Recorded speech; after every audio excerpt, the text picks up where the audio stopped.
drinking, but we'll talk about it anyways. Hey, if you got this part of the video, you've got the live unedited edition. Home Gadget Geeks. It's Thursday night. It's 8 p.m. in the Central Time Zone, or a minute before, maybe or so. February 9th, 2023. If you got this any other time, then 8 p.m. Let's see, Central, 9 Eastern. You've got the recorded version. That's okay. Hang tight. I'm here with Gavin Campbell, and we got a little drink pour. Gavin, I know you're a big fan of the soda. What do we call that thing? Soda Stream. Soda Stream. There we go. I almost had it. You still rocking that tonight? You got yeah. You know, I think I've been on the show 3 times now, and this is every time I've been on the show. Yeah. I actually just ran downstairs and refilled it just for you. I like it. What are you drinking? It's just like cola? This is the Pepsi. You can buy Pepsi flavor. Yeah. Oh, it's actually Pepsi. They actually make it. And you can buy it, so it's branded by them. Okay. Wow. So they allow you to make Pepsi branded Pepsi? Yeah. Well, just can't resell it, I would assume. I guess no, it doesn't taste the same. Like it's okay. You know, it's a little different, but it's still drinkable. How much is a Soda Stream? Like if you were to buy a new one, how much of those things? If you're gonna buy it, wait till Black Friday, wait till the deals come out, because there were some crazy deals on them where they came with like 2 canisters and stuff like that. Especially in the US, it was, I can't even remember, it was like $35 or something cheap. Cool. Something ridiculously cheap. Wow. Because you know they'll hook you with the refills. Right. And that's where they catch you. So you got to buy the refill units, and then do you get those CO2 canister things that you use to carbonate it? Yeah, so basically it's a little canister. It's a CO2. They fill it with CO2, and then when it's done, you take it into the store and you exchange it. You pay a little thing, and then you get back a new one. It's kind of like your barbecue. You know, you would pay a bigger amount up front, but then when you take it in, you pay a little amount and you get refilled. Same concept. I thought maybe it was like those Whippet ones where you screw them in, and then the it pierces the head, and you get I'm talking about the little silver canisters. They some people have hacked them though, where they bought their own adapters and they'd buy like a big CO2 and they would just refill it themselves, or they took it to like the air gun shops. They fill the air guns, and they would go there and they would refill it for you too. So the air guns use those CO2 canisters. Same thing. Yeah. All right. So Pepsi, you got Pepsi going on. What's your go-to soda on that? Lately, it's been Pepsi, but sometimes I'll try their regular cola, whatever they call it. You know, sometimes they have their Sprite wannabe. They have like a wannabe of everything, right? But they got the Pepsi branded one in there. Wow. Yeah, and they got different names. Like it's close, but it's it's Depsy, or something like that. Lime and lemon. Exactly. Yes. Like, isn't this just 7-Up or Squirt or whatever? Yeah, exactly. Well, we are on week 2 of John Biggs's beer, and he sent me a Perpetual it's called Perpetual Darkness. It's another Trogs beer. They are an independent, crafted, and family-owned brewery. Oh, good heavens. 9.4. Oh man. I'm gonna have to this is gonna be an interesting show.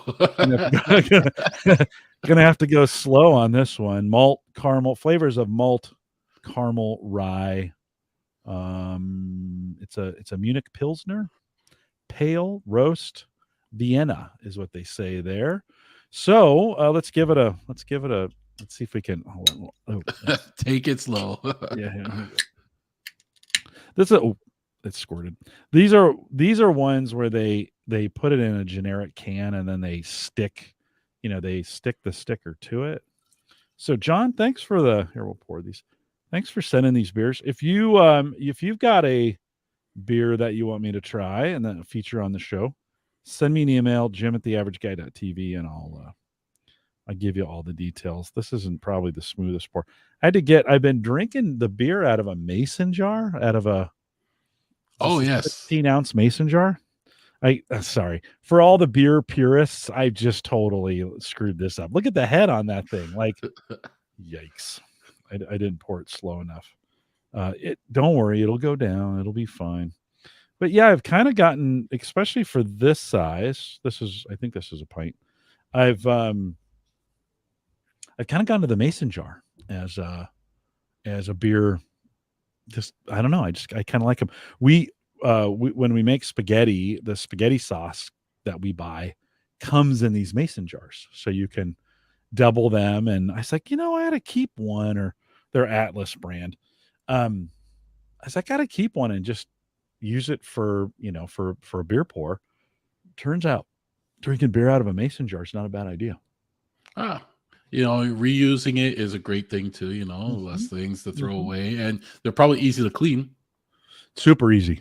Yeah, super easy to clean. And if I wanted to do something else with it, I could just get a lid.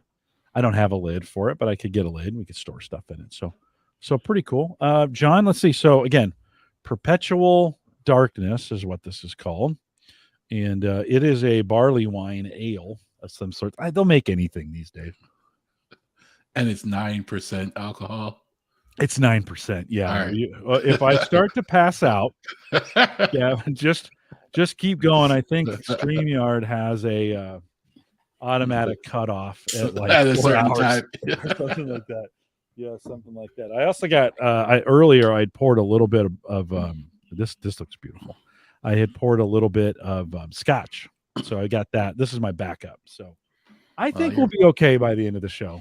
I do all right. So you got 2 drinks on the go. Isn't that great?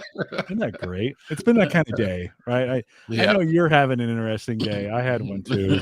It was pretty good. Brian says enjoying red wine here this evening. So good. Can't go wrong with that. Ken says the mason jar is a gateway to moonshine, which is it's very possible. That is very possible. They have a whole moonshine brand. Have you ever? Are you drink much? No, I'm not. I don't drink much. No. Yeah. So they have a moonshine brand. It comes in mason jars, and it's not. You'd think when you think of moonshine, you think of like, paint thinner, or rubbing alcohol, kind of stuff like that. And this is actually moonshine's about 40%, so it's not too bad. But they're all the flavored ones. You get like apple pie or turkey dinner, something like that. That may make me want to drink. Listen, the apple pie one is good. Yeah. Joe's just doing coffee. So nothing wrong with that. Yeah. Joe says he's also gone back to the whiskey for now, less calories. And that's kind of true. I mean, John sent me the beers, so I've been doing those. But the liquor, the whiskeys have a little less. Well, I guess it depends how much you drink, but they generally have less calories. We'll get started here in just a second, guys. Thanks for coming out, Gavin. Thanks for saying yes tonight. Not a problem. And we'll be almost exclusively Home Assistant tonight, talking a little bit about that, but. Hang tight. We'll have some fun stuff in there as well as too. So, all right, let me kick this thing off, guys. Thanks for coming out tonight live. Hold on. Joe says before we do that, need to send you some Rocktown apple pie moonshine. Yeah, I'll take it, Joe. Whatever that sounds good. The kids got me. They have little shooters. That's what we call them. On the East Coast, they call them something else, but little trials, right? Little ones. And the moonshine ones make one. They come in a little tiny mason jar. It's super cool. It's just this little tiny mason jar. All right, let me do this thing. Here we go. This is the Average Guy Network, and you have found Home Gadget Geek show number 562 with guest Gavin Campbell, recorded on February 9th, 2023. Here on Home Gadget Geeks, we cover all the favorite tech gadgets that find their way into your home. News, reviews, product updates, and conversation, all for the average tech guy. I'm your host, Jim Collison, broadcasting live from the AverageGuy.tv studios here in a beautiful Bellevue, Nebraska. I cannot wait for summer to get here. I never say that, but I'm ready for the winter to be over. And, of course, we'll post a show with some world-class show notes at theaverageguy.tv. This episode's affiliate sponsor, don't forget Nespresso. Use the code MQU, capital MQU 328. Get $40 off any machine purchase of Nespresso. And if your coffee's terrible, it doesn't have to be. Like, you don't have to have terrible coffee. Sarah bought me an espresso a couple years ago, and it's one of the things that saves me with the pod. Put it in, get some good coffee. You can have it too. Code MQU328. Just write that down, MQU328. $40 off your first machine, and you too can be rocking some super. I don't want you drinking bad coffee. Okay, don't do it. It's bad for you. $40 off your first machine, and I think it's Aaron Lawrence approved. Check it out. out at Nespresso.com. Do that today. Big thanks to Marv B, who joined us last week. And if you haven't listened to that show, caught up to it, kind of your traditional home gadget geeks in a lot of way. Marv, thanks for coming on. If you haven't caught 561, go out and listen to it now. And then big thanks to our Patreon subscribers who are finding value. If you're finding value in this podcast, you can support it via Patreon. Head out to theaverageguy.tv/Patreon. John Biggs sent some beer. We did in the pre-show. By the way, if you're a Patreon subscriber, you automatically get the pre-show. But in the pre-show, John sent me some Perpetual Darkness. Kind of reminds me of my own soul at times. Barley wine ale, 9.5%. John, thanks for, you know how to send beer, so I appreciate you doing that as well. Gavin Campbell's with us. Gavin, always great to see you. Thanks for saying yes. You had a busy day. You're squeezing me in somehow. Thanks for doing. I think you're peeking in on a tech call at the same time. Thanks for coming out. No problem. Thanks for asking me again. I saw the message pop up because, it was funny because I was thinking, maybe I should reach out. It's probably time that I come back on again, give you an update. There's been some significant changes in my house, but we'll get into that. Yeah, we'll get into that. It's always good to have you. I appreciate you saying yes. Going back to an episode, we had Dave McCabe on the program, I don't know, 4, 5, 6 weeks ago, I think. And he talked about getting into woodworking, and this week over at warpedboards.com, Dave has launched, so just like it sounds, warpedboards.com. I'll have that in the show notes so you can go out there and take a look at that. He's taken everything he talked about on that show and made some products. He's got a bottle opener, and he's got some cutting boards. He's got some flight boards that are available out there, and he's got a whiskey smoker that I picked up from him right off the store. $25, all CNC'd. You can see I already used it in there. We tested it out last night. I made a video for Dave. Little screen on the inside. You add a little bit of he actually even sent me a bag full of shavings to put in there. Throw the shavings in, put it on top of your cocktail, take your torch, hold it for about 5 seconds, and it drops smoke into the drink. If you haven't tried that before with whiskey, I'm not sure I'd do it with the beer, just to be honest. That would be I don't know if I'd go with that. But on the whiskey end of things, really delicious. Made 2 old fashions with it last night, one for me, one for Sammy. We tried it out, a little bit video. If you haven't checked out his site, warpedboards.com, I know he'd appreciate it. And, long time, Dave's been a long time guy in the community doing woodworking stuff now. Check it out, warpedboards.com. Gavin, what do you think? We spent a little time talking about this in the pre-show, pre-show, you and me. Yeah. What do you think? That's pretty cool. Huh? It's pretty cool. And you educated me on, what it was actually for, because this is the first time I've actually seen something like this where you smoke your whiskey. Yeah. And, I thought that was really cool. It's a good party trick because it looks cool. Like you put this thing on top of the glass and then you light it and it flames up the top and the smoke comes out the bottom and then it kind of swirls around in there. You can leave that on there for 30 seconds, a minute, whatever you want. When you pull it off, the smoke stays in there. It's just a good, just a really good party trick, right? One of those kinds of things. So kind of fun. Did add some good flavors to it. And Brian says you may have to pick one of those up. It's pretty cool. And of course, sports Dave. So if you're so inclined, warpedboards.com. Gavin, of course, you're from Home Tech, or your podcast, hometech.fm. And I went over there and peeked at what you guys are doing. You had a story about a school on the East Coast whose home assistant failed. Not really. No, they're not. Not really. It wasn't really home assistant, right? But they installed some lights that were kind of green, and then the software that broke down, and they couldn't. Just give me the Reader's Digest condensed version of that. Was pretty cool. Oh, I guess. Well, the school put in some automation with their lights, and they have it was all software based, and I guess the system that controlled it all kind of went down, so they haven't been able to turn off their lights for over a year. It just sits on. I think they're LED lights, so they're saving money that way. It could have been worse, but at some point I would have just gone and flipped breakers. But why? That's what I was thinking too. Why not just start hitting breakers?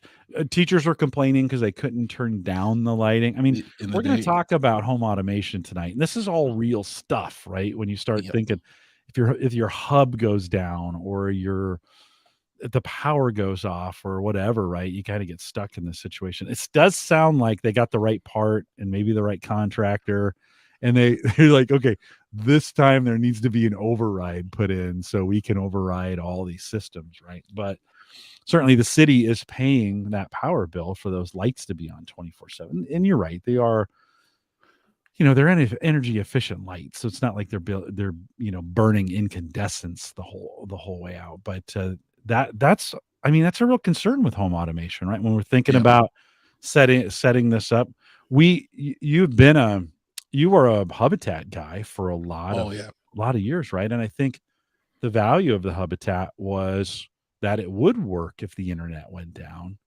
You've recently made a change and are now using Home Assistant. We've talked about that here. Uyghur's he got me on it. I'm on it here. Why the switch? Why go from that? I mean, you were writing applications for it and all that other stuff. Why the switch?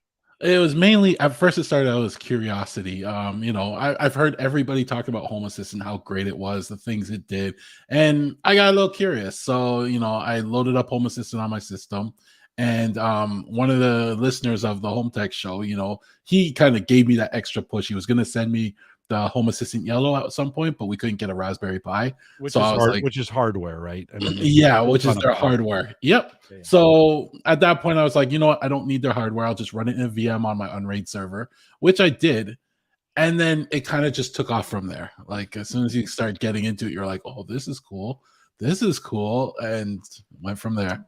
Yeah, just from a basic user experience. This is what snagged me on it. Like the dashboard setup is everything I've ever wanted in home automation dashboarding. Like Hubitats it was kind of there, but it was not really what I wanted. Even trying to use some of the Amazon or some of the whatever hubs, that come in don't really work as well. Man, the web browser, the dashboards, the way they allow you to create those with radial buttons and on and off switches, that's what pulled me in. Was that a similar experience for you? Yeah, they seemed a lot more polished to me. Everything from their app to their interface to their dashboards were more polished. When I was on Habitat, I was using a lot more other services. So for their dashboard, I was using Sharp Tools, which is a web-based, alternative, and I found I had to augment it with other tools where with Home Assistant, everything was just integrated. Mm-hmm. Did you find Home Assistant had more integrations than Hubitat did with the equipment? Now, it's not like you have every single home automation device that's there, but for you, were the integrations easier? I found it had everything I tried to think of. Somebody either did it at some point, and it's not even that it had more integrations, but like it had more powerful integrations, right? And I'm sure we'll get into that, but like with their cameras, the video feeds from the cameras and how that's all integrated was so much easier and built into Home Assistant that I really liked, and that's one of the things that really impressed me. Yeah. You wrote a lot of integrations for Hubitat, right? I mean, every time we talked, it seems like, oh yeah, I'm just gonna write something. Just write, Yeah, right. I think I did it for myself mainly though. yeah, no, right on. I Yeah. mean, you needed it, right? Did you find as you were making the migration, you were having to write as many or some of the same? Maybe the device you had was a little obscure, and so on both platforms you had to write for it. Or did you find in the Habitat that most of that stuff was covered? In Home Assistant, I didn't have to. I wrote one integration. And One. Okay. it Yeah. was just for my Foscam cameras, and mainly because their integration of Foscam was so basic, and I needed a few extra features. So I only wrote one, but everything else was already there, and I didn't have to really write anything else. I had What everything I wanted. everything. Whoa, that's a Yeah, you got a yeah, lot, dude. yeah, You got everything. a lot of stuff going on. What about what is it? Z-Wave, Zigbee, some of Yep. those. Is that all work for you? Yeah. So this is one of the things I also like about Home Assistant is you can change out the hardware as you want. So you can choose the Z-Wave stick you want and put that in, and you have full control over that. If you like Z-Wave 700 or Z-Wave 500, or you want to put in a Z-Wave 800 stick, You can put that in and swap it out how you want. Same with the Zigbee. And you just add it to the system. It discovers it for the most part. And if it's too new of a device, it'll eventually get added, right? Like that's what I really liked, because I've played with different sticks in there, right, to see which one gave me the better results. And it was surprising what I found. Building automations, but as we compare Hubitat to Home Assistant, building the automations, how did you find the difference between those two platforms on getting automations to work? Pretty close? Pretty close. The Hubitat rule machine is actually very powerful, right? So I found that one probably is more powerful in some aspects. But I was able, all my automations I was able to do in Home Assistant. And in if you want something more powerful in Home Assistant or something more visual, you can even like install Node-RED. I don't know if you're familiar with that, but it's almost like a graphic. You draw out your automations type of thing. Right. You can install that, and that's integrated in as well. So it gives you that extra power, extra flexibility. I think Uyghur did that for one weekend and then shut it down. He got all excited about it, did the whole thing, and then shut the whole thing down. Do you still have both running in your environment? No, I actually have shut down the Hubitat now. It's a hub sitting on top. I feel bad every time I walk by it. Like it felt like it was watching me every time I migrated something else over. Judging me. Why aren't you using me? Yeah. And I one day I have to boot it back up and back up all my code I've written on that, because who knows if one day I'll need it, right? Yeah. I like the hardware implementation of Hubitat. Like, it's clean, it's small, it's built exactly for what it does. Yes. You know, you're not trying to take an old piece of equipment and make it work. The Pi implementation of Home Assistant, I always got that kind of feeling like, I mean, yeah, you can. And you've got an Unraid. I'm running it in I think I'm running it in VirtualBox on Windows. Yes. Or maybe I think because I had a hard time getting for VM. No, what do they call it? Hyper-V. There we go. On Windows, I had a hard time getting the Hyper-V working. I did, and so I think I've moved that to Hyper-V for it, which is not particularly difficult. I mean, I struggled with a little bit. That's not my forte. I did get it working, but I always felt like Hubitat had some great hardware, and I think they continue to upgrade it and you know, make better units. So I like that. I like that purpose of it. But you found in the end just the user experience is what you preferred with Home Assistant rather than with Hubitat. Yeah, the interface mainly. Like you said, you love their dashboards. I love their dashboards. Everything works fast. And it took me a while, you know, to find the right mix of hardware. But when I did, it's working beautifully now. Yeah. No, I like it as well. Tell me what other things did you like about it? What were some other things in there? Well, one of the main things that really got me was the camera integration. So I have all my cameras. I have about 10 cameras around the place, and they all go into a Blue Iris box. Well, there's a Blue Iris integration. So it brought all the cameras right into Home Assistant. Now, what I wanted to really do, and on Hubitat, I was almost getting there, but it was just difficult. But I wanted notifications with the image on it. Easily done in Home Assistant. Then I was like, well, I can get notifications with the video feed on it. So now I get notifications, and I press on it, and it actually brings up the video feed right away in a notification box, so I can see exactly what's happening at that point. I was like, that's really cool. Well, even upping that, I get notifications with the video feed on my watch. Right? So when I tap on it on my watch, I'm watching the live video feed on my watch. Right. So I thought that was really cool. And then you can even add actions to those notifications. So I have actions where I can make it open it in the Blue Iris app, or open it in Home Assistant app, or snooze the notifications for 6 hours, and it will just snooze my cameras. There are notifications for how many hours I want. So I thought that was really cool. And that was one of the main things that really got me saying, hey, that is cool. And on top of that, Home Assistant handles all the traffic. So all the traffic coming from the cameras to the app on your phone is going through Home Assistants. cloud and everything like that. It does not. You don't have to open a port on your home router and expose your Blue Iris to the internet, right? It all goes through. They handle it, and I was like, that was really nice. Wow. Yeah, no, it sounds good. It Ring, not so good, just to be honest. I have 4 Ring cams. It doesn't work very well, and I don't know why, but it just doesn't. Do you have any Ring? I used to have Ring. But like you said, when it came to integrations, I didn't like the Ring. No, like, they're terrible. No, I do things like when people walk up my driveway, it pops up on my TVs, or they ring the doorbell, it pops up on my TV, you know, stuff. Or I could press a button on my Harmony remote and shows cameras outside or inside. You know, I couldn't do any of that with the Ring, right? Yeah, in the with the A lady, you can say, "Hey, show me the insert cam name here." And it flips over and goes to the web and then brings the cam. By the time you get there, your kids are graduated from college, and you're like, hey, so that doesn't work very well. The Home Assistant app doesn't. It brings the last image up, and it doesn't have a lot of options for it. I kind of keep hoping.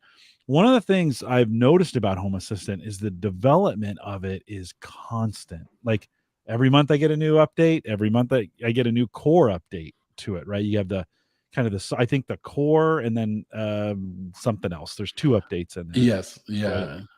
And that's one of the things being a Home Assistant user is get used to updates, because they come like this week. I think there were 2 or 3 alone, and it was just core updates, the point updates. Every month they release the big update and they have release parties, they have announcements, and then they release point updates, just bumping up libraries or fixing little bugs. But at least it's getting up to date, and I like keeping it up to date because it makes it easier to keep updating it instead of doing one big update where it could break things over time. Right. So I always update my Home Assistant. Yeah, and it's easy on the dashboard. It's easy to see. Then the notifications, just a button, just click on it and say update. Doesn't take long to get it done. And that's because you're running it in a VM too, right? So when you're in a VM, it's so much easier to update because the Home Assistant OS handles all that for you. You just click update and you just wait, and then it's done. If you're running it in Dockers and stuff like that, it gets a little more difficult with the updates. Yeah, and I think I've got it on a pretty pretty powerful box. And that's been such a better, I've always tried to run these on the budget boxes. Like, oh yeah, we'll throw it on that PC that's 1,000 years old over in the corner. And it needs a little bit more. I mean, they say like, oh yeah, you can run this on a Raspberry Pi. The best experience for me is on a modern computer with, some modern hardware. It just works better. Just kind of works better that way. So yeah, I can't recommend the Ring integration with it. Just doesn't work very well. I use it works great for all the lighting. It works great. I get the battery power. I do get the battery power of all the Ring cams, which is kind of nice. That part works out really well. I get my printer ink, like, there's an integration with HP. So I get the printer ink percentages. What else did you like about it? The UI, we touched on that. And we also touched on the hardware, swapping it all out. Like I run it in a VM on my Unraid box, and I dedicated probably like maybe 4 of the cores to it. That may be overkill, but I really felt the difference in the speed. Yeah, for sure. Right. Yeah. When I open a door, it's instant, like lights turn on, everything. And then what I also like is that, like I said, everything you think of, someone's done before. So it's really been really great like that. Like I don't have to really recreate things. People have already done it for you, and you just add the integration, or you can find in their forums how to do it, what YAML to edit, etc., etc. Right. Yeah. So those are some of the key things. One of the cool things I found, I never expected to do this when I first got into it, but I was able to read my water meter. So apparently my water reader sends out a signal, and I had an SDR antenna. Once I put that in there, there was an integration that pulled it in, and all of a sudden it was reading my water meter data. Wow. Yeah, which was I found really cool, because now I can see like how much water I'm using when I water the grass, or like I can get an idea of what my bill is before it even comes in. And even on top of that, it was picking up the water meters of all my neighbors.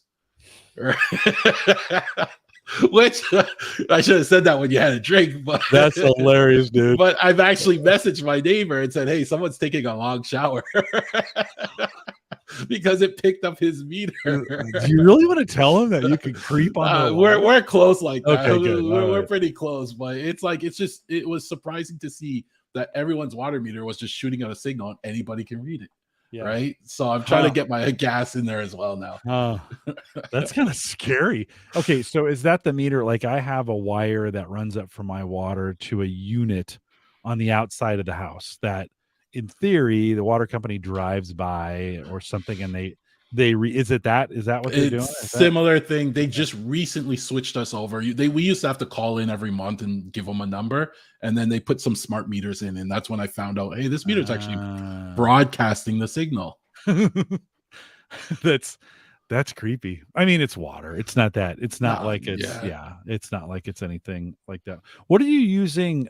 So from an interface perspective, what are you looking at? I mean, I know they have an app for the phone, but what do you have it up on your desk? What do you use? Just use a web page to view it, or what are you using? Well, most of our interaction through it is through the A Lady, right? Okay. So anything we have some things automated, but a lot of the interaction for pretty much anything is through the A Lady, where we can tell her to turn on the fireplace or turn on the TVs or the backyard lights or anything like that, right?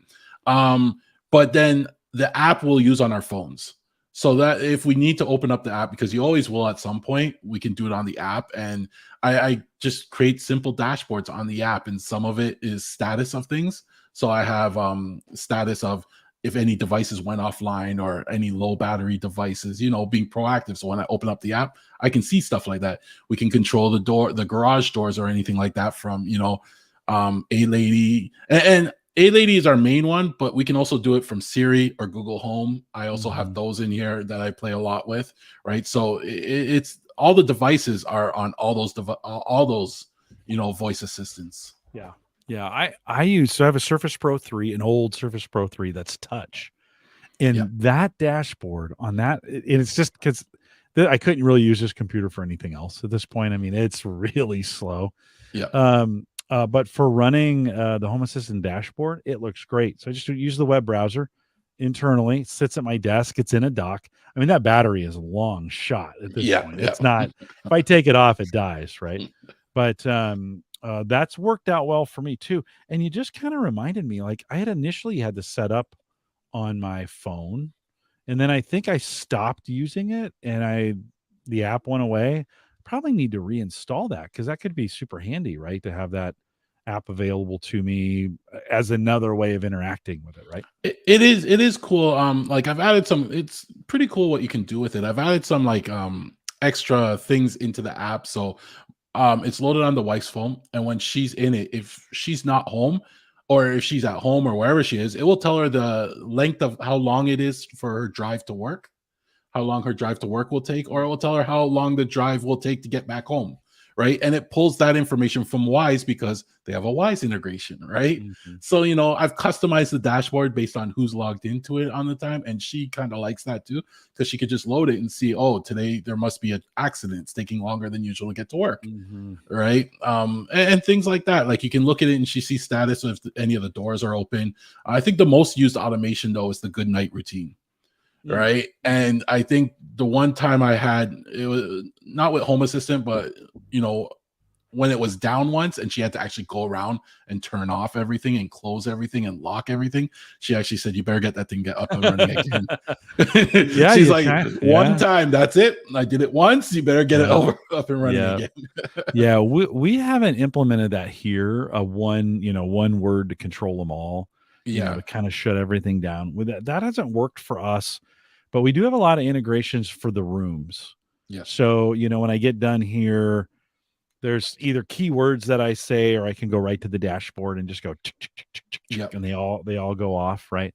We've got some timing set up for lights where we want to leave them on at a certain brightness in certain areas for a certain length of time.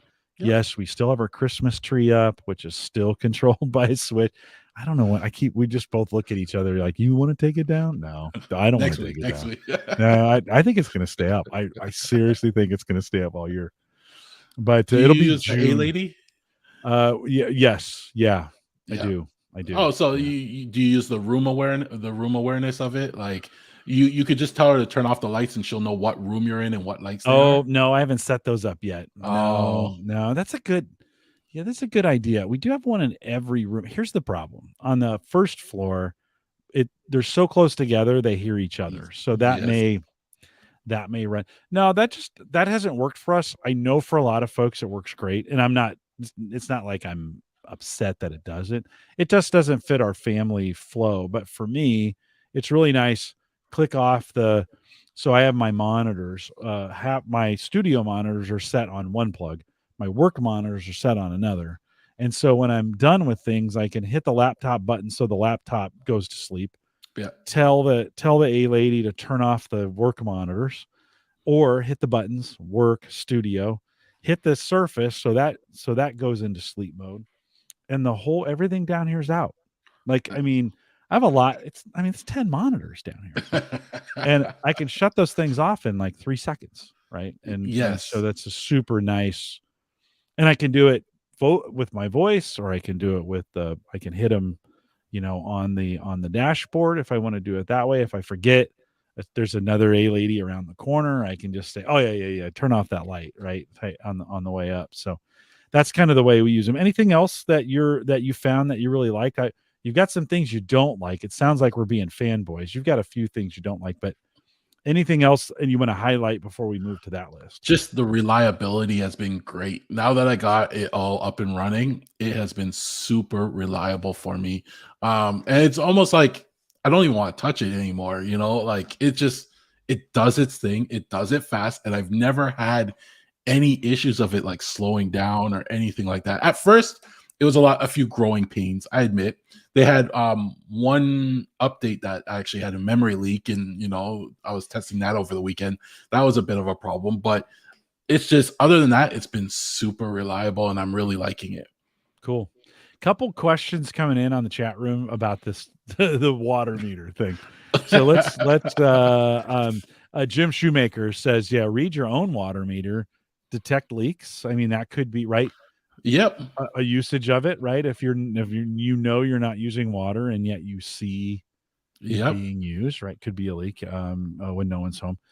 Brian says the ability to read your neighbor's meters, is that something that they can patch, or will water companies have to install new hardware to stop that? Before you answer that, answer this one too along with it. Joe says that's actually really cool. I missed what you were using to read those signals. So what are you using, and do you think, I mean, it's kind of part of the service, right? Talk a little bit about that. So it was an antenna off of Amazon, right? If I look at my orders, I'd have to pull it up. But it was Don't judge a person by his Amazon orders. Yeah, but I can't find it right now, but I think it's called SDR. An SDR antenna. Yes. We'll track that down and throw it in the show notes for the produced show. Yes, but it was just, it plugged into the USB and it had a little antenna on a cable that I put on the side of my rack. It had a magnetic, mount to it, and it just sat there and it picked up my water meter. And yeah, it looks like all of our water meters in the area are just broadcasting this signal, on that frequency. Yeah, right. On the same frequency. Listen, the water company's not anticipating somebody coming along and hacking, like getting one of these antennas. Like, until you mentioned this, I never would have thought that this was even out there. But the whole intent, right? They broadcast the water meter signal so that they can drive up the street and collect your information. That's kind of why they drive around. That signal is letting off your usage plus your address, I think, is what it does, right? And so they drive around and collect this data. You'd think there'd be better ways to do that in 2023, but that's what they do. That's the way they're doing it right now. It's a utility. So I don't know, like, Brian, to your point, I don't think they would want to patch this. This would make their reading unavailable, right? It would make it it would just make it more difficult for them, because even the gas company, I see the guy come up and he just seems to wave something and pick up the gas meter, and then he's on to the next house. And the electrical company, I don't know, I don't ever see a guy ever walk up to that one, but they must have something too. I've been trying to see if I can get those signals as well, right? Yeah. Oh, hold on. It took me a second to realize what you said. It's like, oh yeah, you could tap into that.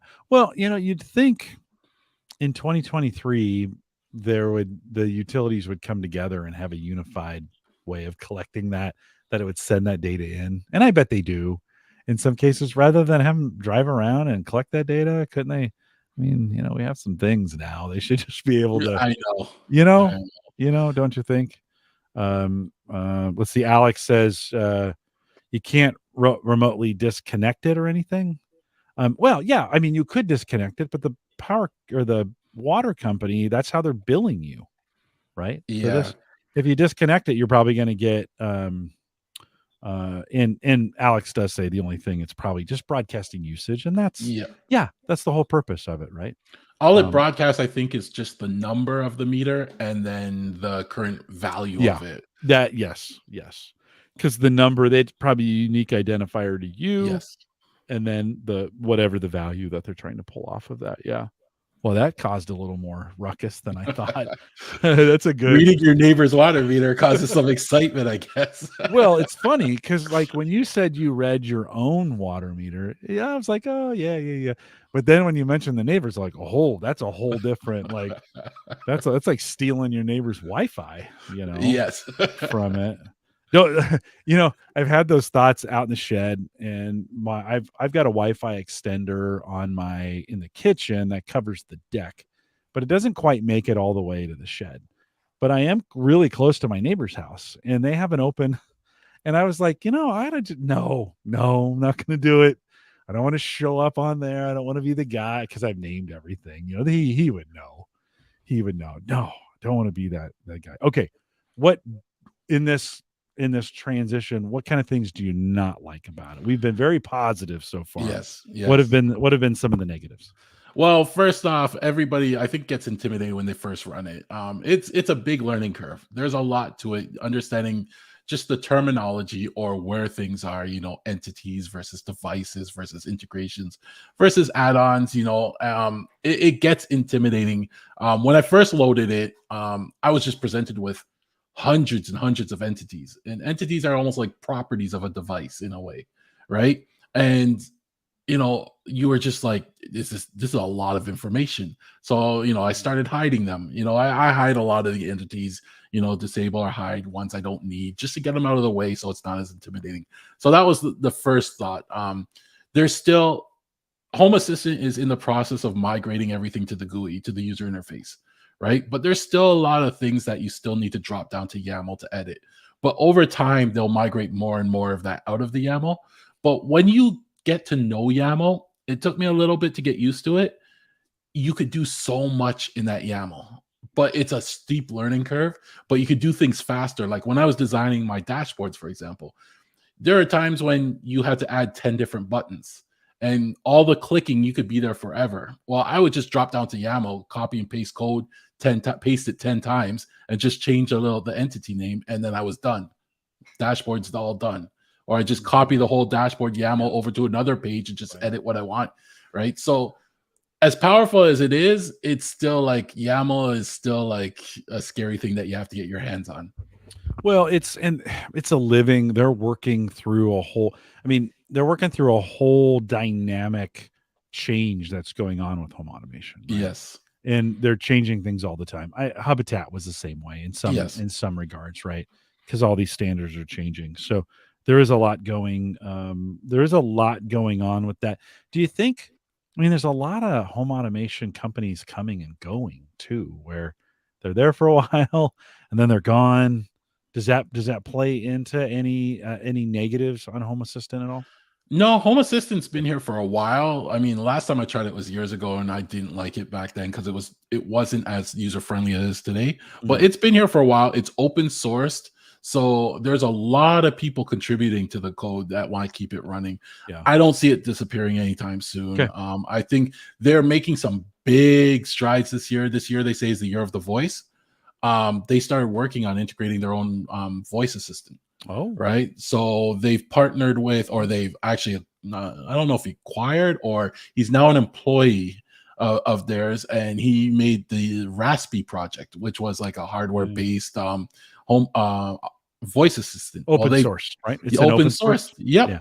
Well, they're working to integrate that, and they just recently showed off like the first piece of that integration, where they're working on, you can interact with your home through a text, through like if you, instead of voice right now, through text. So I can type in turn on this light, and it will translate that into the command and take it from there. And then the next steps, they will start working on translating the voice into the text, and then that text gets translated into the command, right? So it's kind of cool to see how they're working through this, but they're moving very fast with it, and it's looking very exciting. And they're talking about integrating it with Chat GPT, right? So that's the big craze right now. So, isn't everybody? Yeah, everybody is, but that will take it to the next level, because anything that it can't handle from an automation point of view, it passes off to Chat GPT, and that's where you'll get all the other commands or all the other information from. So I'm looking forward to see what they do with that. Yeah, Chat GPT could even offer to write the code and then implement it. Yes. Yep. I've done that on Chat GPT. I asked it to write me some code for Home Assistant. It actually spit out something that was usable. I had to tweak it a bit, but it did like 90% of the work for me. I was like, awesome. Gets it formatted for you, gets you enough to kind of then like, okay, let's make this a little bit more, kind of make it a little bit more efficient. Just tonight before the show, I was taking my wife out for dinner, and we were talking. We were in the car, and I've got this Legacy. It's got this giant screen on the front, right? And I said, what I really wish this had was a weather app in it. She goes, "You mean it doesn't have a weather app?" And I said, "No." I showed her the apps, and then so she says to me, "You know what'd be really cool is if I could just say, 'Hey Subaru,' we both own Subarus. 'Hey Subaru, set the temperature to 80 degrees,' or 'Hey Subaru, turn on the fan, 2 more notches,' or whatever like that." And it kind of got me thinking, like, yeah, why don't we have voice assistant in these cars for those kinds of controls? I know you don't want that to be the only way to do it, right? Yes, for a lot of people, but boy, that could certainly be handy. Alex does remind us, going back to the meter conversation, he says they also check manually for odd readings. So like, and some municipalities, some companies, these things do come in automatically. They just come out, they leave that check for that on odd occasions, right? They also send them in remotely as well. This is what he's saying, as well. My company does installations for programs that does just that. He does say weather stations and tire pressure sensors with SDR as well. So, and this is a little, just to touch on that, but my next project in spring, I was actually going to look for some soil moisture sensors that I would be able to pick up with the SDR as well, because those would be great to know where I have to water more. No, right on. Oh, I'm gonna have to follow you on this one, because this would be, I'm always like, why I can't have, how many water sensors would you want in your yard to know? Like, if you just think about it, your geography of your yard, how many sensors would it take for you to feel like you had most of it covered? What do you think? For me, I would probably put it in, I'd only get a couple and put them in the areas where I think I'm underwatering. There's certain areas they look like they're getting a lot of water and they're great, but there's certain areas where no matter how much water I run, it seems like I'm still underwatering. I have this one big tree, and I think it sucks it all up from the grass. So I'd probably just get a couple, and I'd stick it in those spots just so I know. Yeah. So throw a number out. What do you think? What do you think if you were going to go buy some sensors? Put them in the I'd ground? Be probably 3 or 4. Oh, okay. Wow, that few. I was thinking more like 10 or 12. I'll start at 3 or 4 and end up at 40. But well, you buy a half dozen, and then by the time you get them in, you can't find them anymore. So then you got to buy another brand, right? Because that brand went out of business, right? Those kinds of things. Yeah, I'd put a couple out front, and then maybe 3 in the front yard, and maybe as many as 5 or 7 in the backyard. There's just, because it slopes down. I'm in the same situation. I don't know, and I'd love to be more efficient with my watering, right, on that. Now, some would say, well, okay, duh, Jim. If the grass is green, it's fine. If it's brown, you need to water it more, right? I mean, Yeah. that I works want to too. water it before it gets to the brown. I want to know, Yeah, right, and right. sometimes, like, no matter how much water, there's certain sections of my lawn. No matter how much water I put, I think I'm running it long. It still starts to turn brown, and then I realize that tree is sucking up all the water. There's another section where apparently I have a cinch bug issue I have to take care of next year. Mm, So, but it would mhm. be nice. My backyard lawn just grows like crazy. That one's green, right? Yeah, Uh, yeah, yeah. I'm trying to do less lawn, just to be honest. So I don't, Me too. I'm replacing, the lawn with other things, just like other things that maybe don't require so much water. Hey, this antenna, where do you actually have it? Since it's getting so much traction on the podcast tonight, where do you actually have it located? Does it need to be outside or is it inside? Where do you put your tap? Well, for now, I'm only picking up my water meter, so it's pretty much it's part of my rack in the basement, and the water meter's down there anyway, so I don't have to worry about it. Who knows when I go with the lawn moisture sensors if I may Yeah. need to relocate it. But in terms of my other antennas, I have the Zigbee and the Z-Wave antenna, and what I did with those is I got some extra long active USB cables. And I ran those USB cables all the way from my rack to like the center of the basement roof. I have an open basement. Okay. And so now it's centralized in the house. And that made it so much better for the signal all around my house from Really? all the devices to get Okay. to it. So it's away from all the electronics because my rack's in the front corner of the house. So now I put it the antennas sit in the middle of the house. And then I have one super long cable because every now and then when you're trying to add a Z-Wave or a Zigbee device, it just doesn't want to pick it up, right? Yeah. I have a super long cable where I could plug the Z-Wave antenna in and a dongle in and just walk it right up to my master bathroom and put it Yeah. right next to the device and add it. And that saves me a lot of frustration. So that's a Yeah. pro tip. Have one of those. It really helps. You mentioned the bathroom. Yes or no? Is it okay to put one of those smart devices in the bathroom? Would you have an assistant in the bathroom as well? I do. Oh, wow. The assistant. Actually, Yeah. I have one in the wife's bathroom, the one she likes Okay. to use a lot. Okay. And she actually uses a lot. Is it going to rain today? Yeah. Like Yeah. what's Yeah. the traffic Yeah. like? Yeah. Okay. What's the weather like? So she actually, I hear her using it a lot, and I'm afraid to take it out of there. So it's a I'm yes. assuming it's a puck. It's the puck, and I have Okay. it on a little mount that sits over the plug, right? So it Yeah. sits right Yeah. there, and she uses it a lot. Uh-huh. Yeah. Yeah, we use it more and more all the time. You said active USB.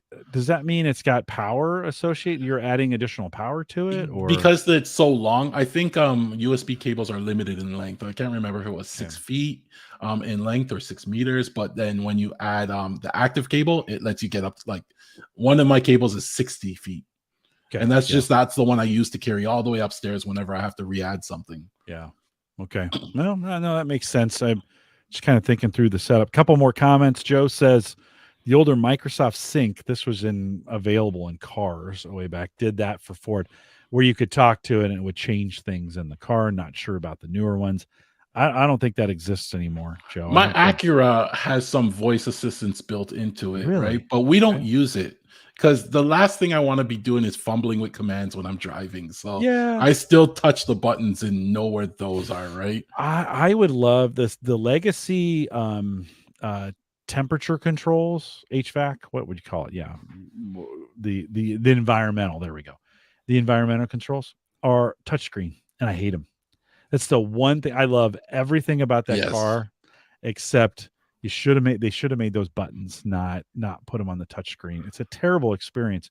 Now if I could say, "Hey Subaru, set the temperature to 80 degrees and turn the fan on 3."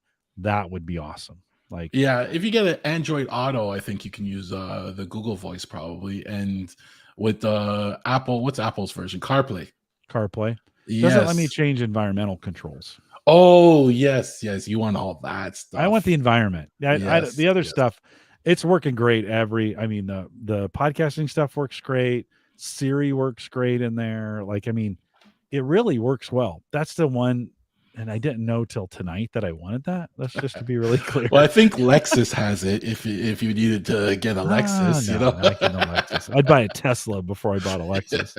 Um, Jim Shoemaker says, if the signal can be interrupted or spoofed, it could reduce your water bill. Yeah, but eventually someone will come around, and there will be if you move, there will be a reckoning of that bill. Or you forget to spoof it 1 month, and then you get the real value, and now you owe $3,000. Exactly. But Jim, we get your point. We get your point. Joe says, I bet there's FCC violations in there. Yep. So, and I bet, I bet they own that frequency, right? Whatever. And that SDR antenna can see things on that frequency. And I bet the companies are allowed to use that frequency for those kinds of reporting things. It's in a different spectrum. So, there's probably a whole show just on that kind of stuff. You guys me and you guys got pretty excited about that. Anything else? Any other, before we think about just recommendations, any other negatives to this that you saw? Just be used to changes, right? Like it seems like a system that's constantly changing. So a lot of the YouTube tutorials you may look at could already be outdated, right? And that's what I found. I would look for things and it was already outdated. It was already, changed. So that kind of got a little frustrating. So I kind of had to poke around and learn some of this stuff myself. But I'm a guy that will read the documentation too. You're the only guy in the world. Yeah. They write documentation for me. I'll point out spelling mistakes sometimes, right? They wrote it for me. Oh, that's right? awesome. That's awesome. Because you learn a lot when you read the documentation sometimes. So get used to that and get used to updates. Like I said, sometimes 2-3 a week. The negative I would have is that I did integrate it with my Apple account so that it could, and it would it would display my phone battery. It would display the battery to my watch. Those are the two things. I don't really need those, to be honest with you. The drawback to it was always pinging my Apple account. And at one point in time, Apple I couldn't find a setting to say that's okay. So every day I was getting emails saying, hey, someone's trying to access your Apple account, right? And I don't have a static IP. It's changing all the time with T-Mobile. So I think that change was set in a way where Apple was not recognizing the IP it was coming from. I get a couple emails a day, and you could say, well, yeah, I'll just ignore it. But then do you really want to ignore kind of warnings like that on your accounts? I set up all this security in 2FA, so I have that kind of access. So I ended up removing the Apple integration from it completely. Well, once you have the app installed, the app now pulls a whole bunch of things from your phone that you can now integrate. So, and it's not pinging anywhere. It's just the app is reporting it back to the Home Assistant. And like the battery life would be one of them, or GPS location, or are you on Wi-Fi? What Wi-Fi you're on? All sorts of things that you can act on. All right. Well, after the show, I totally forgot about the app. I mean, I've been doing this, just on my PC. Is an interface. I totally forgot about the app. I'll have to do it. Okay, so you might have inspired a few people to all right, I know Jim and Mike and Gavin, you've talked about this before. I'm going to try Home Assistant. What would be some recommendations? I know we've mentioned a few, but let's kind of just recap them. What kind of recommendations do you have for us? I've mentioned this before, run it in a VM. It's probably the best way of running it, right? Not just that, but it's also easy to pass through devices to that VM. And then updating in that VM is so much better, Totally. I really like it in the VM. I'm glad I did that. Entities, I hide all whenever I add a device, it may come up with a whole bunch of entities. I will hide any entity I just will not use, so that doesn't clutter the interface, right? Like totally. I have thousands of entities in my Home Assistant. It's ridiculous, right? So that's another. Well, it finds the Bitdefender box, and it's got some throughput. It's got some input, output. It's got all these weird requests in it. I mean, that thing's got more stuff coming out of it than I ever anticipated. And when I hooked to it with Home Assistant, it found it by itself. Do you want to add this? Well, not all those entities. I don't really care what some of those are. So I like that recommendation. Hide the ones that you're not using. I have 1,200 entities that are hidden. like that's how bad it was. It was just driving me nuts. So I cleaned a lot of that up. come up with a naming convention, a good naming convention, something that will, make things easy for you to find a device. I usually just use the room name, the device type, and something a little descriptive. Like I'd be like, master bedroom window left, for example. That way, when I'm just like adding all the master bedroom devices to a dashboard, I see them all, and I just keep adding them, and it makes it easy, makes it more organized for yourself. When it comes to Zigbee, Z-Wave, there's multiple ways. So Home Assistant's working on, they have their integrated Zigbee add-on, right? Or you can use something called Zigbee to MQTT, which is an add-on to it, right? And same with Z-Wave. Z-Wave has Z-Wave JS UI, right? And it's an add-on, and it goes through an MQTT server to the Home Assistant. Now, those are developed by, I guess, other developers make these, and they're just integrated into Home Assistant tightly. Well, I recommend using those from the beginning, right? And the reason why is because they add extra features that you may not know you need now, but when you do know about them, it's like really cool. One of them is like, for example, Z-Wave. You can use something called Z-Wave associations, right? So you could set up an automation in 3-way that says, if I turn on this light, then also turn on that light, and back and forth, et cetera, right? And there'll be a little delay to that, but it will work for the most part. When you do an association in Z-Wave, it will actually send the command directly to the light, not going through the hub. Right? It goes directly to the light and back and forth, and that way you get faster speed, or even if the hub's down, my 3-way will still work. Hey, what's the okay? So while I'm thinking about this, what's the difference between grouping? So say like I want to turn a light on. When I say turn this one on, it automatically turns on another one. What's the difference between doing that and just grouping them? So grouping them, I like to, if I do it in an automation, I like to add them so they all turn on at once. Right. So I'll add them as a group, and then it sends the same signal. Sometimes I'll send things in parallel if I know it's not going to flood the network. In some of my automations, I'm like, send all these commands in parallel, right? Instead of in order. And that way things like lights will all turn on at the same time. But it always comes down to how many you're going to do at the same time, right? Because you can flood a network. But it is your network. I mean, does that really matter? I mean, are there some, in other words, say you were going to turn on every light in your house. Yes. And you've got an all home light, turn them all on for an emergency or whatever. Yeah. Would that flood your network in a sense? Would it slow it down, do you think? Yes. If they're all, say, Z-Wave, for example. And I see this in my night routine, because my night routine would go through all my Z-Wave devices, light switches, and turn them all off. And you will see it slowly stutter its way through because it's sending too much at once, right? How you could get around that is you can make it so you send 5 commands, wait a little bit, a couple seconds, send 5 commands, wait a couple seconds, and just let it process it, and it will kind of get around that, so it all depends on the effect you want. Some of my siblings would say, what do you can't just walk around and turn the switches? Same thing, Jim. Yeah, but I don't have to. And my home automation journey started with an argument out of who was going to turn off the pool pump at 1 o'clock in the morning, right? I always say that. That's how it started. I was like, I'm going to automate this so we don't have to go turn this pump off. Right. Yeah. No, right on. What else? Anything? My last one, and this is a shocker, but this is through personal experience when it came to Z-Wave. So I've used a Z-Wave 700 controller. I've used Z-Wave 500 controllers, right? And it's just one's newer than the other. But I've always had problems with the 700 controller. Like, it would work, but there would be times when things would slow down, or devices would just stop responding, or anything like that, right? And this is where with Home Assistant I was able to test this. So I had a Z700 controller, and even with the latest firmware and everything, it just didn't feel as responsive. Like, it just felt like things would break down or slow down at sometimes, right? I took that out and I put in a 500 controller I had laying around.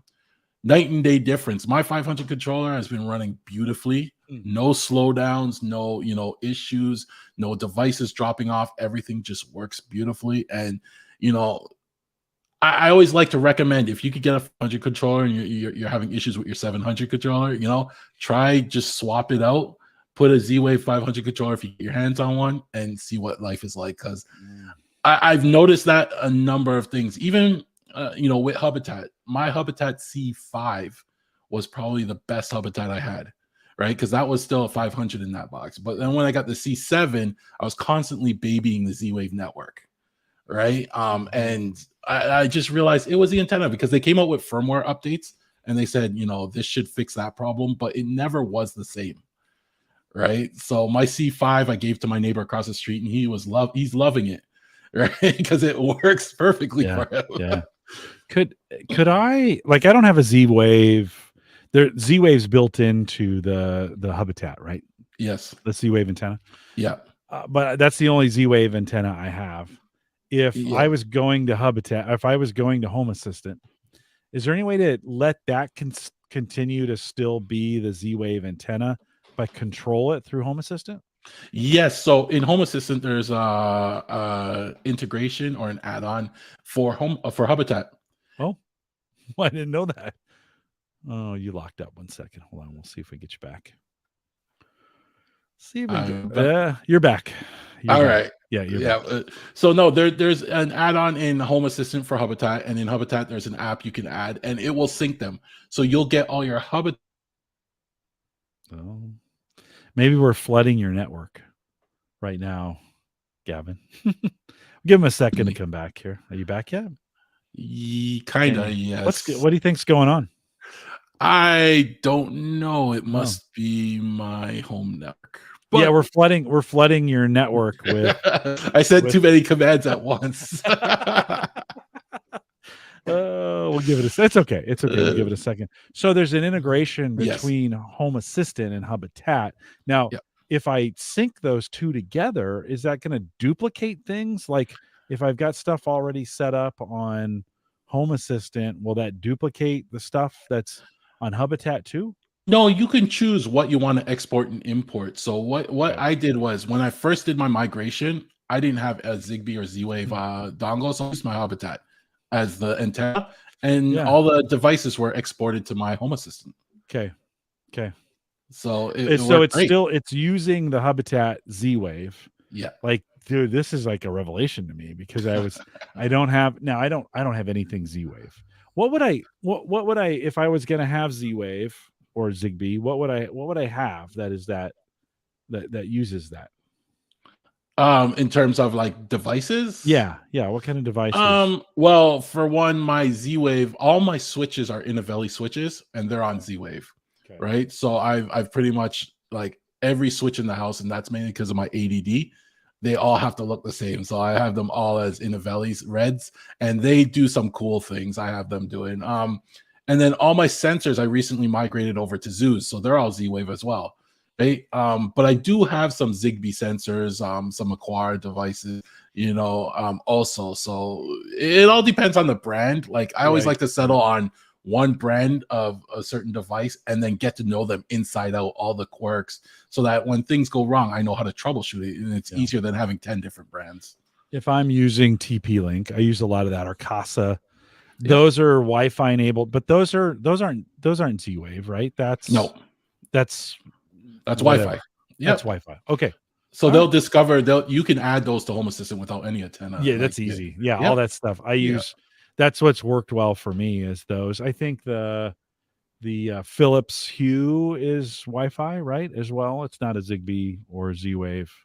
I always wondered, like, because I'd search for those, I never find them because I don't have any of those. I must not use any of those devices that have that protocol. Yeah. No, you'd have to know. You would know when you got a Zigbee device, and I like to use all of them, right? So, I like to build them up so that I have strong meshes in both ecosystems, because sometimes there's a Zigbee device that I can't get a version of, or vice versa. So I like to use both of them. I don't limit myself. Brian thinks the water company now is hacking your Wi-Fi to slow you down a little bit. They heard what I'm doing. Oh, you shouldn't have said anything. The water police will be out tomorrow. They'll be like, are you no, good stuff. Well, every time we have this conversation, I always go back. Like, you got me last time we talked, or maybe it was 2 times ago, to go back and look at Hubitat. Because I was like, Okay, I've got that device, and I think I have a C5 too. That'd be an older device, right? From them. Yes, so it would be a great experience. I really like the C5 box. Okay. So if you're gonna, you will have a great experience with that one. Yeah. That was one of my favorite ones. Well, it's sitting there, but I didn't Yeah. realize I've moved to Home Assistant. I didn't realize you could connect the two together. So Use it for the okay, antennas. I got some. No, totally. Yeah, no. All of a sudden, it makes sense to keep that thing around, right? For its antennas. Okay, two things. One is that I'm going to work on that integration to see if I can get that working. Two is get the app installed. Like I think I've been missing out on the app. Yep. On the app bit of it. Would it make any sense to have the app on like an Android? I have an Android tablet that I use for some additional home automation dashboard stuff. Would it make sense to have the app installed on something like that as well for its, I don't know, any advantage to having it installed on other devices, or does it just confuse it? It may just confuse it. If it's working, if the web is working for you, the app may be a little more responsive, though. I don't know. It depends on the age of the device. So Okay. maybe the app may be a little nicer, display a little nicer, easy to work with. Will the app work when I'm away from the house, or is that going to be tied? Do I have to have that enabled in some way where my Home Assistant is viewable on front to the outside? So you have a couple options here. Some people go the free route where you can expose your router, your ports through your own reverse proxy and have it connect that way.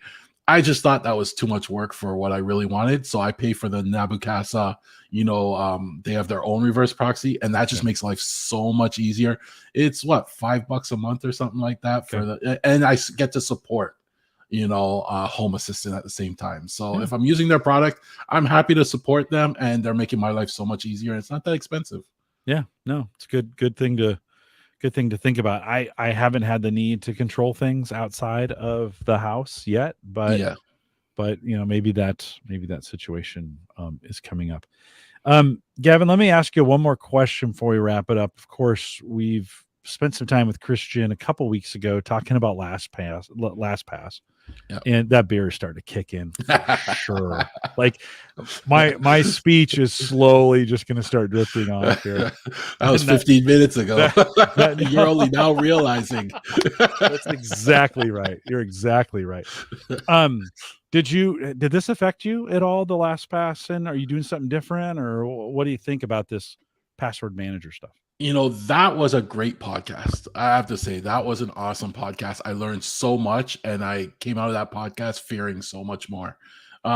He really opened my eyes to a lot of things. Now, I'm a RoboForm user, and I've been with them for many years, and I even have RoboForm set up for my family. Because me and my sister would manage my mom's password, so we have sharing and stuff going on. And if we didn't have a complicated setup like that, I probably would migrate off of it. But I have probably 600 passwords in mine, right? So I did not want to go and migrate, but it's always in the back of my mind that if I ever have the opportunity to migrate off of it. We even have things like, if something were to happen to me, my sister can request access to my account and get to the password to make her life, easier to sort things out, things like that we all thought of. So he opened my eyes. I'm still a RoboForm. I'm glad I wasn't a LastPass user though, and sometimes I I find OnePass and LastPass were very popular. And sometimes I stay away from the more popular things, because the more popular you are, the more they'll try and hack it, I guess, right? Yeah. So, RoboForm is not as popular, but they've also been very good to me. So I pay for them. Yeah. Good. No, it's a good story. I mean, it makes sense from that standpoint, right? I mean, it makes sense. I had 380 passwords, so not quite as many. Probably 100 of those though were old accounts that things I tried years ago. LastPass just collected them, and then but you still got to go through. One of the things I've been thinking about is when I do check them, because I've been checking every single site. One, does it still work? Can I get signed in? Right. And then if I'm not using it, can I close it? Can I close the account? Right. And just to make sure that it's something I can do. I don't need to leave dead sites out there. I don't need to leave dead accounts out there. They just don't need to Somebody's be. back. Yeah, you're back. They just don't need to be. Can you hear me? Can you hear me now? Are you hearing me now? Yeah. Okay. My internet's was so perfect all day. Yeah. It was just so much work, and No, then as soon as we started talking about the water meters, it's it starts back to going. that. Nah, Yeah. you're fine. But it's been a good exercise in cleanup, just to go Yes. through them, kind of making sure I've been giving all my sites. I went through all the financial sites first. Yeah. Gave them as long of those passwords as I possibly can, changing every single one, making sure they're all unique. Yeah. That It was amazing how many accounts I didn't log into anymore, or even right. Yeah. I think I'm gonna have to let you go here in a minute. This is getting. I don't know what is going on tonight. It's just. Well, here's the good news. We got through 99% of the content. Awesome. And all as well. Yeah. Well, I think it's been a good experience to go back through and see, like you were saying, you just don't know how many sites are dead. And it's okay. They're dead. They've been closed down. They weren't going to be able to log in, even if they had your stuff. I just want to make sure, one, if I'm not using it, I close it out. Like if I can, if they won't let me close it out, or if they don't have a way of doing that, I just change it to an infinitely long password and kind of leave it. I keep it so I know that I've got it. But it's amazing how many sites don't let you close it out. I get a lot of people signing up for sites under my name, right? For some reason. And I would actually go to that site. I log in, I change the password because it's coming to me. Right. And then I try and close the account. And it's amazing how many don't even have that feature. So I do some random long password and just leave and let it be. Let it be. Yep. They're never going to change it again. Exactly. And then I start getting change requests in my email as they're trying. I'm like, you should never have used my email, right? No. and that happens to me too from time to time. And it's the weirdest thing. You're like, well, why would you use a different? Are you just putting in random email addresses? I don't know what it is. Yeah, I don't either. I don't either.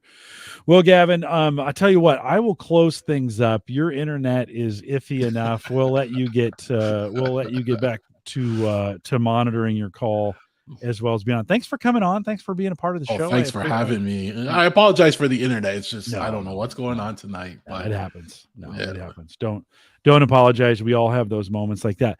Listen, I appreciate your perspective. It's a second look, not even that. It's a hard look at Home Assistant for me, and like, okay, maybe there's some things I could do tonight that would, or tomorrow, that would add value to what I'm doing from Home Assistant. So thanks for challenging me on that. I appreciate it. Hey, if you have any questions, you can get us. I monitor the Discord channel. So, just and you're just Gavin Campbell out there at Gavin Campbell on Discord. Where do they find the podcast? Where would they go if they want to listen to that?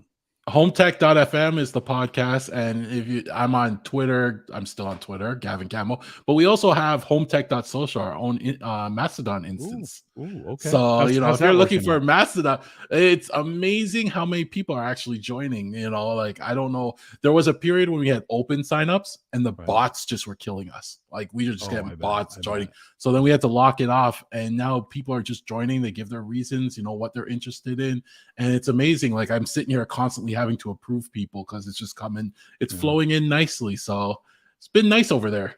Are they staying? Like a lot of people are browsing. Yeah. Okay. I find there's some people that are very active, and I find those people you can get some great activity with, like there's people looking for a conversation over there, and they get involved in some of the things you're talking about. And it's good conversations. I haven't seen anybody arguing or, any random other things that you see coming from Twitter. So I'm kind of enjoying it. It's been a lot more techie over there. Yeah. Yeah, and we've enjoyed Discord. I mean, Discord's worked great for us, and that's been a great platform to just enough conversation going on over there at theaverageguy.tv/Discord. If you want to join us, a few did last week, and if you want to join us on that side. So, well, good. Well, keep charging on. I would encourage folks, just like I do with everybody else, if you're listening to this podcast, you'd probably like hometech.fm. So if you want to head over there, check that out, get subscribed, find it on the on your favorite podcast app or whatever. Get subscribed to it, listen to it a couple times, and I bet you'll like it. I mean, you'll get to hear us story that we opened with about the school who couldn't turn their lights off. Yeah. And you guys, I think you have like a news segment, and then you kind of dig deep on some things, right? Is that kind of the format? Yeah, and we also are very open with what projects we're working on, or just random thoughts. Sometimes, me, TJ, and Seth. Sometimes, some people, we have some good times, and people get some good laughs out of it and enjoy it. So it's a good, fun podcast. Yeah, no, good stuff. I'll let you go. We won't test your internet anymore, but thanks for coming out, Gavin. Always appreciate it, and we'll look forward to having you back again. All right, thanks a lot, Jim. All right, man. Have a good evening. Right, take care. Yeah, you bet. A couple reminders on the way out. I mentioned the Discord group. Head out to theaverageguy.tv/Discord if you want to join us for a good conversation. Just a great way to stay up to date with a lot of the folks that listen are out there. A great way to do it. Leave us a message if you want me to cover something. A little light, aren't I? Let me move up a little bit. Leave us a message to homegadgetgeeks.com. There's a little microphone there that you could leave a message. Just send me an email, Jim@theaverageguy.tv. If you've left a message, I don't always get the notification for that. Theaverageguy.tv platform, both web and media hosting. Yeah, that beer was. Woo. Powered by Maple Grove Partners. Get secure, reliable, high-speed hosting from people that you know and you trust. For more information, visit maplegrovepartners.com. John, thanks for that beer. Of course, HelloFresh, if you haven't tried that out yet, they have really upped the savings. Save as much as $110 on your first 5 boxes. It used to be kind of $40 off the first box or something like that. Now it's $40 off the first box plus some. So if you haven't tried it, now might be the right time to do it. theaverageguy.tv/HelloFresh. It's a good thing we're at the end of the show. Of course, you can contact the show, Jim@theaverageguy.tv, if you want some conversation. Neil, I always love hearing from you. Neil sends me an email just about every week. Appreciate that. And thanks for sending that out. And of course, subscribe, rate, review, all that other good stuff, regardless of the platform you're on. Thanks for coming out tonight. Brian says he always enjoys the Home Tech podcast, so that's good. Thanks, Gavin, for coming out. I appreciate it as well. We are live every Thursday, just about every Thursday. Actually, next Thursday, no show. I have a work conflict. One time a year, we do a week of podcasts that we invite all our customers to, and that's next week for me. So no show next week. Randy Walker is coming back on the 23rd. I have an open date on the 2nd that I'll be filling, and then Micah's coming on. Micah Librant, who I worked with her for a lot of years at Gallup. We're going to talk about some kitchen gadgets. Uyghur is back on the 16th. Mark Robson on the 23rd. We're going to talk about getting ready for summer barbecue season, and we'll have some things to talk about. And then the last Thursday of March, Erin Lawrence is back, and she even said yes after I kind of made her think twice about the way I drink coffee. So I was pretty excited that she said yes to that. We'll be back again, taking a week off. Randy's coming. I got to get some things booked. We'll see you in 2 weeks for the live show. It gives you a week to catch up if you're behind. So thanks for listening. And with that, we'll say goodbye, everybody. All right, live friends. Thanks for coming out. That 9.2 hit me a little hard, or 9.4 hit me a little harder than I thought. Woo. Oofa is what my mom would say. Oofa. Good heavens. Thanks, guys. Thanks for coming out. Good to see you guys. Joe, Brian, Jim Shoemaker, Alex. And we will see you guys. I'll see you guys in 2 weeks. Take care.